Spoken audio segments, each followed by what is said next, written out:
metabolisme. Nah, metabolisme tanaman itu energinya didapatkan dari unsur hara, kemudian air, yang selanjutnya adalah cahaya matahari. Gitu. Air, cahaya matahari ini mereka gunakan untuk kegiatan fotosintesis seperti biasa. Nah, bahan baku untuk fotosintesis itu didapatkan dari unsur hara selain dari cahaya matahari dan karbon dioksida. Karena salah satu contohnya fotosintesis itu membutuhkan klorofil. Nah, klorofil, pembuatan klorofil itu sangat erat kaitannya dengan nitrogen. Nitrogen adalah salah satu unsur hara esensial. Nah, contohnya seperti itu. Jadi, unsur hara itu ibaratnya adalah makanan bagi tanaman.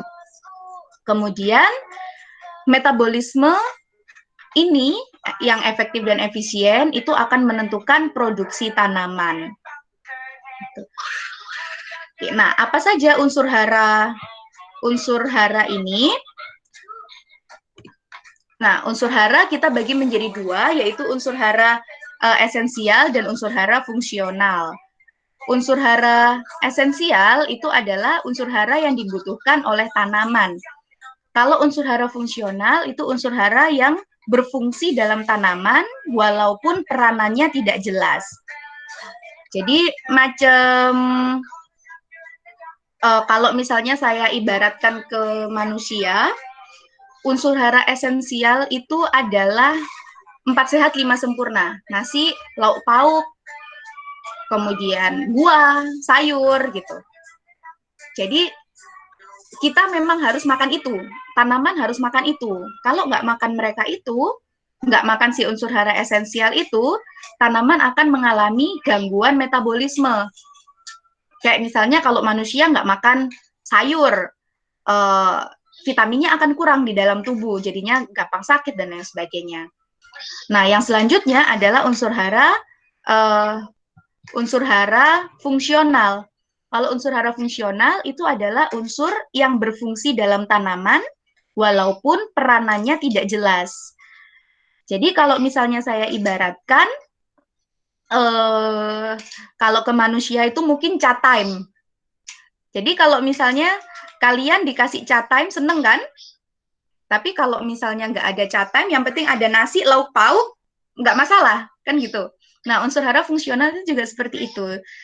Jadi, kalau misalnya kita kasih tambahan fungsional, maka produksi tanaman itu akan lebih bagus. Tetapi kalau tidak ada fungsional ini, ya sudah nggak ada masalah, tanaman tetap bisa tumbuh dan berproduksi dengan optimal. Hanya kalau ada fungsional, dia misalnya ada satu unsur yang dia mampu meningkatkan hasil panen gramine, SI misalnya, silika, dia akan meningkatkan hasil panen padi, kayak gitu. Nah, ada 3 syarat suatu unsur itu disebut sebagai unsur hara esensial, yaitu yang pertama, tanaman tidak bisa menuntaskan siklus hidupnya jika tidak ada unsur hara esensial ini. Jadi, kalau si unsur hara ini nggak ada, tanaman nanti akan mengalami, pertama dia akan mengalami gejala, istilahnya adalah gejala defisiensi, seperti daunnya menguning, lama-kelamaan akan mati. Kemudian yang kedua, unsur hara esensial ini bersifat spesifik, tidak bisa digantikan oleh unsur hara yang lainnya. Jadi, misalnya tanaman kekurangan nitrogen, tetapi kebetulan di gudang pupuk kita nitrogen habis nih, yang ada P. Maka meskipun satu tanaman itu kita kasih P dalam jumlah yang sangat besar, dia nggak akan ngefek ke tanaman. Tanaman nggak akan menunjukkan gejala perbaikan, karena yang dia butuh itu nitrogen, bukan P. Yang ketiga, unsur hara ini harus terlibat langsung dalam metabolisme tanaman. Jadi ada peran yang jelas. Misalnya, nitrogen perannya dalam pembentukan DNA. Gitu. Itu kriteria unsur hara esensial. Nah, ini macam unsur hara esensial. Jadi biasa kami di jurusan tanah itu punya jembatan keledai yang saya nggak tahu ini apakah memudahkan atau justru menyulitkan untuk menghafal unsur hara esensial. Jadi biasanya disingkat dengan Buco dan Pak Cahyo, hari Minggu shopping dengan Bu Clara yang cuantik, feminin, molek, dan sensual gitu. Yang dimerah-merahin ini adalah unsur hara esensialnya C, H, O, N, P, K, C, A, M, G, S, B, C, L, C, U, F, E, M, N, M, O, dan Z, N. Nah, kalau kita klasifikasikan, dia akan ada dua klasifikasi, makro dan mikro, berdasarkan kebutuhannya. Kalau makro, itu dia dibutuhkan dalam jumlah yang besar, mikro dibutuhkan dalam jumlah yang kecil. Makro ini terdiri dari C, H, O, N, P, K, C, A, M, G, S. Sisanya adalah unsur hara mikro. Kalau di jumlah, mereka akan ada 16 unsur hara. Tetapi CHO, meskipun ini makro, tetapi CHO ini sangat besar sekali. Hampir 95% tubuh tanaman itu disusun oleh C, H, dan O. Baru 5% sisanya itu NPK, CA, MGS, dan unsur-unsur mikro. Ini bentuk ketersediaan unsur. Jadi kalau nitrogen, dia simbol unsurnya N, tetapi dia tersedia dalam bentuk NH4+ dan NO3-, dan lain sebagainya nanti kalian bisa baca sendiri.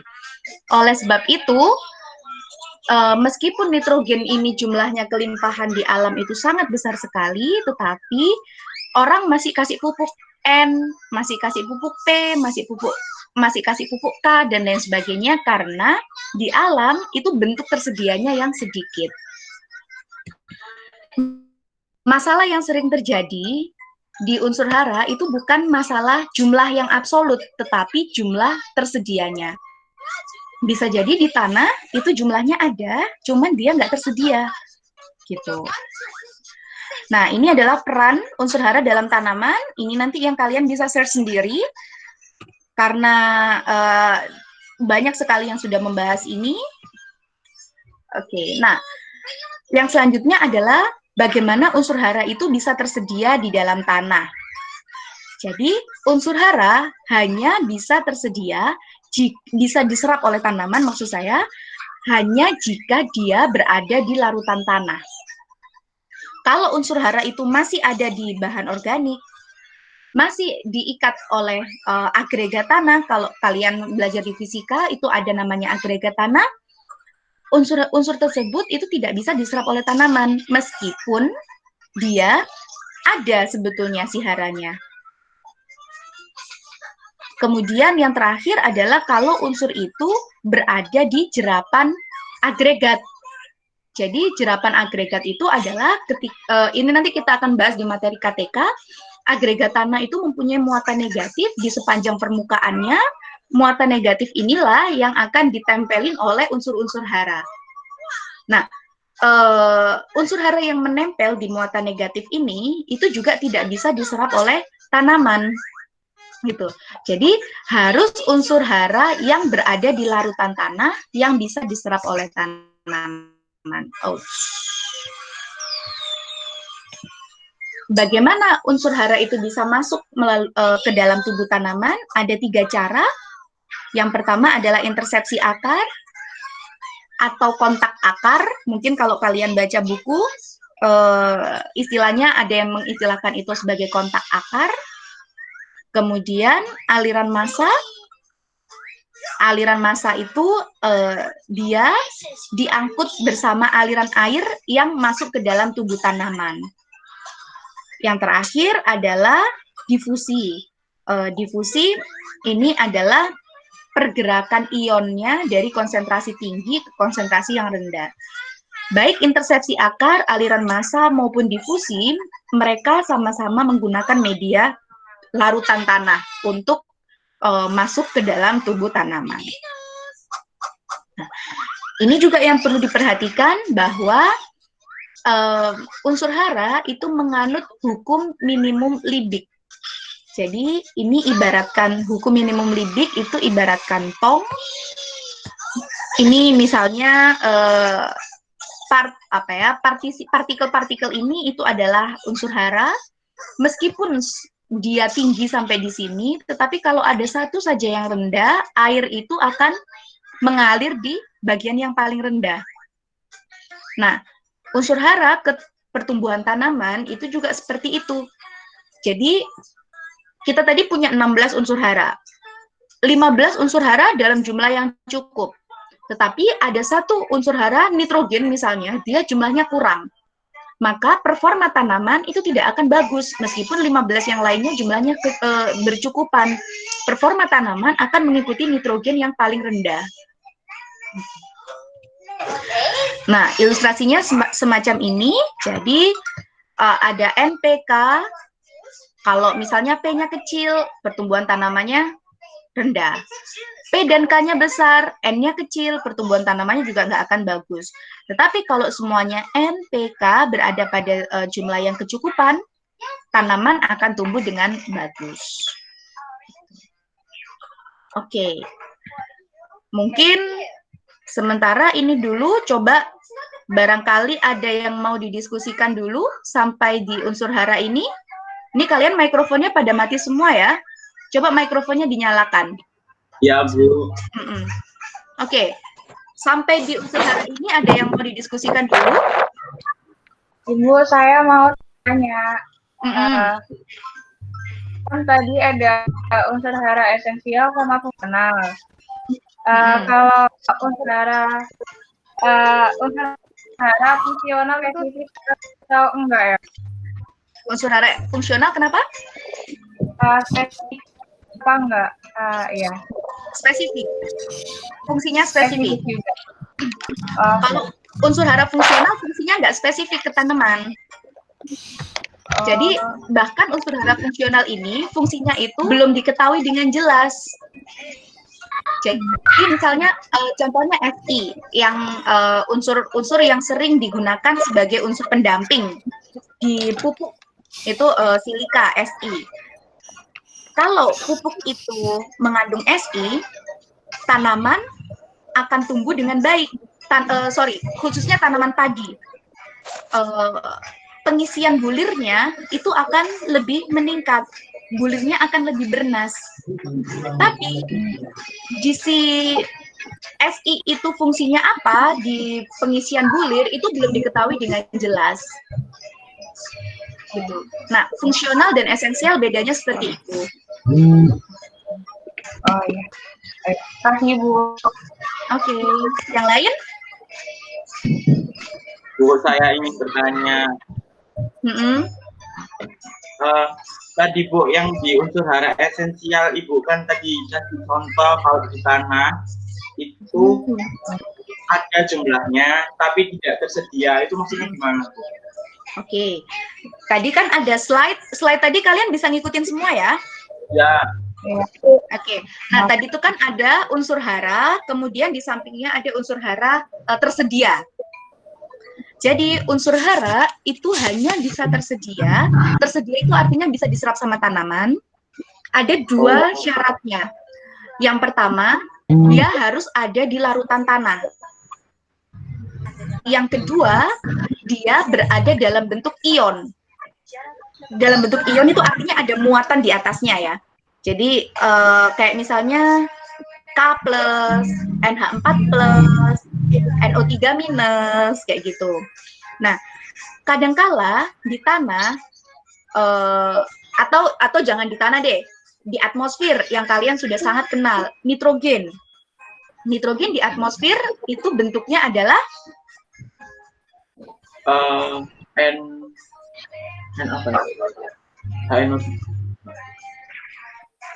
yang kimia SMA-nya dapat 100, UAN-nya? Bukan saya. Nitrogen di atmosfer bentuknya? NH4. N2. Coba nanti dicek ya kalau zaman saya sekolah. Zaman saya sekolah dulu itu ada namanya RPAL gitu ya.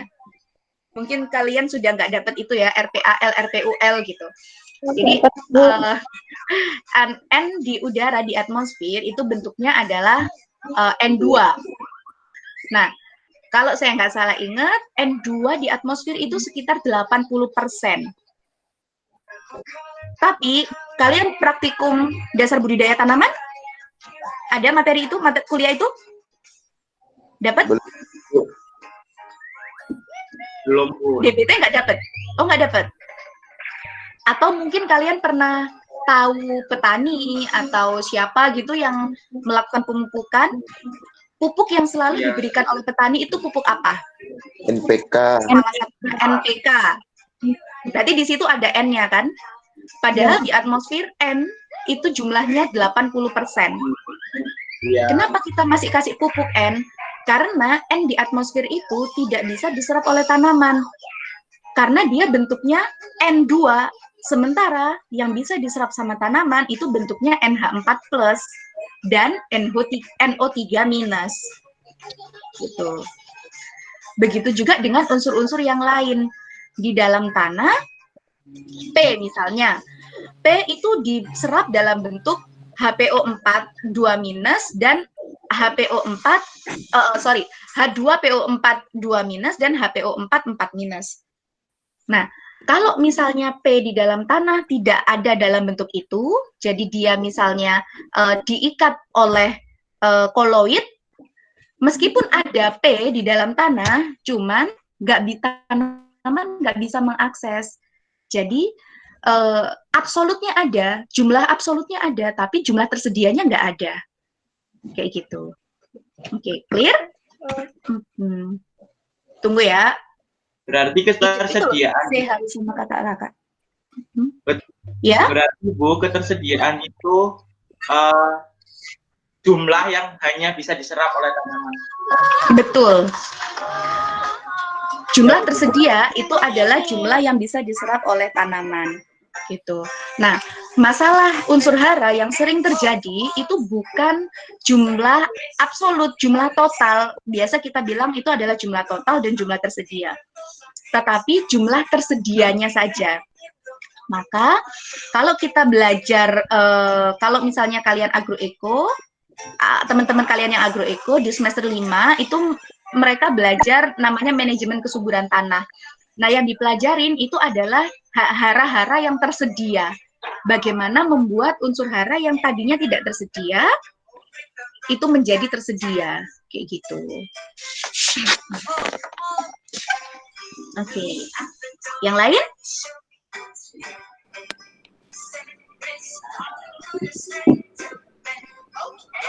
Oke, kita masih ada waktu 4 menit. Coba kita lanjutkan ke...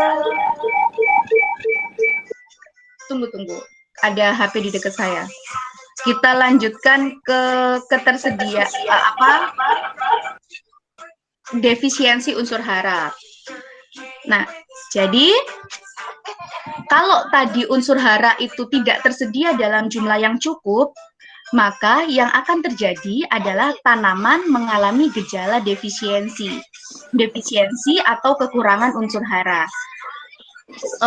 Ini adalah penyebab yang menyebabkan terhambatnya pertumbuhan tanaman dan penurunan kualitas hasil.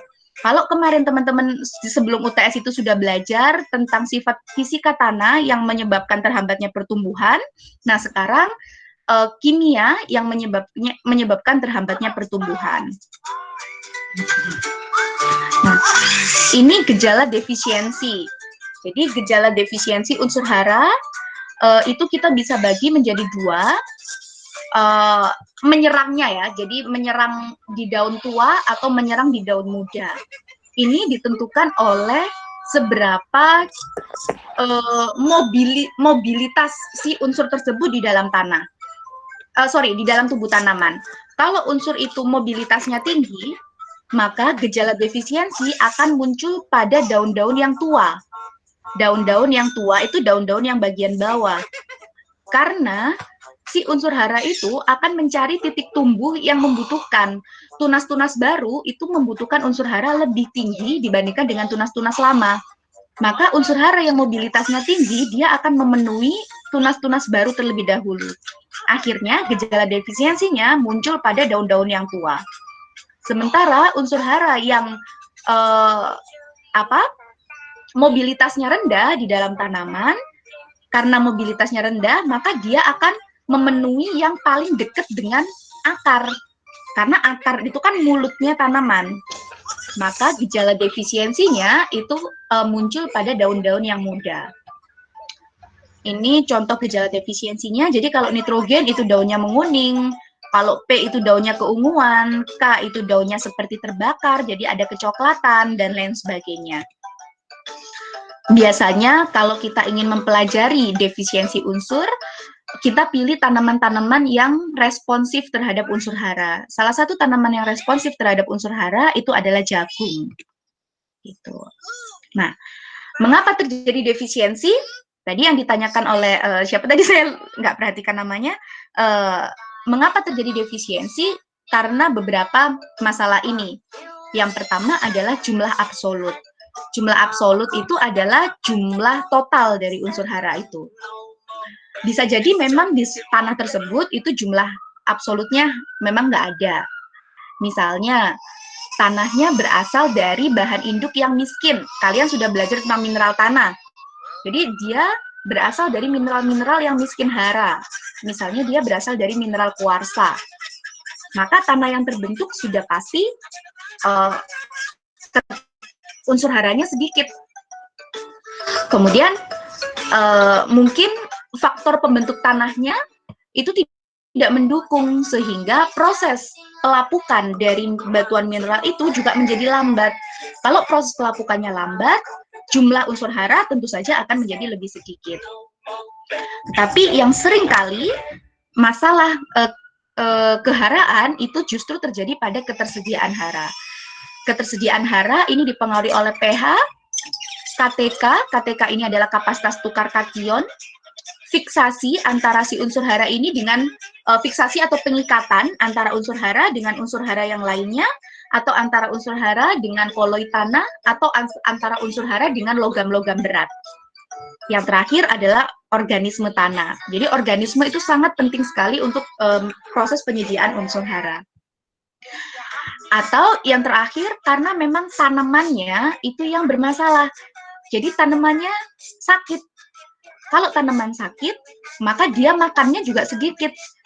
Yang diserap oleh si tanaman itu menjadi lebih rendah. Meskipun ketersediaan di tanah itu besar, tetapi kalau serapan oleh tanaman itu rendah, maka tanaman akan menampakkan gejala defisiensi. Jadi ibaratnya kayak manusia gitu kan. Meskipun kita ibu kita itu masak banyak gitu ya, tapi kalau kita lagi nggak fit kan makannya juga sedikit kan, gitu. Nah, itu untuk defisiensi. Untuk pH,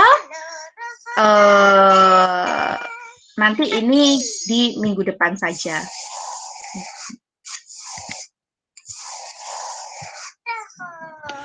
Oke. Nah, hari ini kita akan membahas tentang itu saja, tentang unsur hara saja. Sambil teman-teman nanti buat satu maksimal 2 halaman paper tentang sifat kimia yang bagaimana yang bagus untuk media tanam. Nah, ini nanti akan jadi bahan diskusi kita minggu depan sambil membahas tentang pH dan juga kapasitas tukar kation. Nggak usah banyak-banyak ya, 1 atau 2 halaman saja. Nanti akan saya buatkan tempatnya di Google Classroom, nanti kalian upload di situ.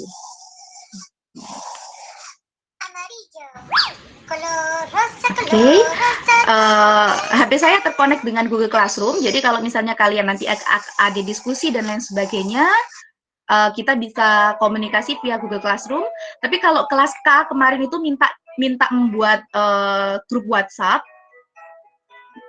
jadi cuman untuk setengah semester ini, sampai kondisi kita bisa ketemu tatap muka di kelas gitu kan. Jadi kalau misalnya ada pertanyaan, misalnya dengan Google Classroom itu terlalu lama bukanya karena nggak semuanya itu kan bisa kadang itu nggak ada notif di HP gitu kan. Barangkali kalian mau buat grup WhatsApp untuk memudahkan kalau misalnya ada diskusi, saya juga nggak masalah. Jadi terserah kalian saja. Kalau cukup di Google Classroom itu malah lebih enak karena nggak akan kebanyakan grup WhatsApp gitu. Oke, ada yang ingin didiskusikan lagi? Makanlah aku sekarang. Aku adalah pisang. Cukup? Berarti tugasnya ada 2 ya, Bu ya. Yang pertama tadi peran-peran masing-masing dari sifat kimia. Yang kedua buat paper 1 atau sampai 2 halaman yang bagus untuk media tanam itu tadi. Bukan. Jadi yang pertama tadi kalian melengkapi peran unsur hara untuk tanaman. Itu di slide presentasi itu sudah ada.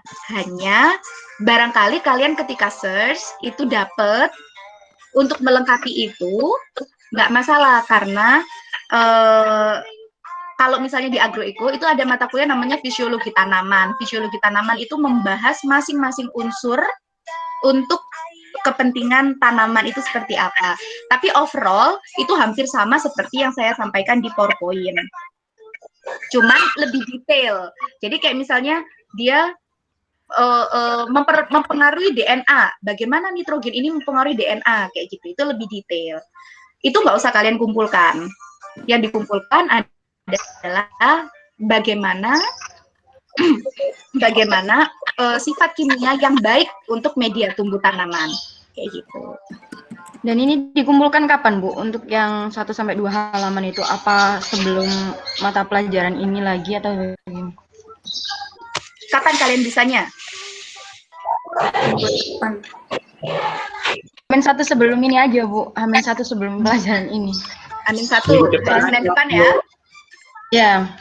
Oke, hari Senin depan dikumpulkan berarti ya, diupload di Google Classroom ya. Baik, Bu. Iya. Oke. Iya, Bu. Ada lagi? Koordinator kelas ini siapa? Yoga, Bu. Yoga. Oke. Nah, nanti tolong kalian absen di ini ya, di presensi yang ada di Google Classroom itu ya. Jadi isi absen di presensi itu, ya, untuk presensi kehadiran mahasiswa.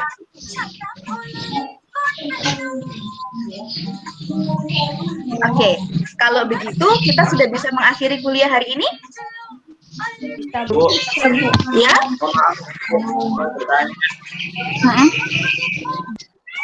boleh minta kontaknya enggak, Bu? Minta apa? Minta kontak WA barangkali ada apa gitu, Bu. Kalau tanya dia. Oh ya, bisa. Saya tulis di chat aja ya. Oh iya, Bu, boleh. Di Google Classroom, Bu, ya. Iya, di chat di Google Ya. Classroom. Ya, terima kasih, Bu. Oke. Oke, sudah ada lagi? Kalau sudah, saya akhiri untuk kuliah hari ini ya, karena pesan dari WD1 kuliah jangan lebih dari 1 jam. Kita tadi sudah mulai 8.45, jadi ini sudah hampir 1 jam. Terima kasih atas atensi teman-teman, terima kasih atas partisipasinya di kuliah online ini. Semoga kita semua tetap sehat. Sampai ketemu lagi di minggu depan. Mungkin minggu depan masih online. Ya, semoga ada waktu untuk tatap muka sebelum UAS untuk review semua materi. Karena kalau tatap muka itu lebih enak untuk penjelasannya gitu ya. Iya. Oke, selamat pagi teman-teman. Assalamualaikum warahmatullahi wabarakatuh. Pagi, Bu. Waalaikumsalam warahmatullahi wabarakatuh. Terima kasih, Bu. Ere. Berarti lah ada masuk, Rek. Itu papernya apa sih maksudnya? Paper buat itu loh, yang Yang sifat kimia tadi, ta? enggak media tanam yang bagus untuk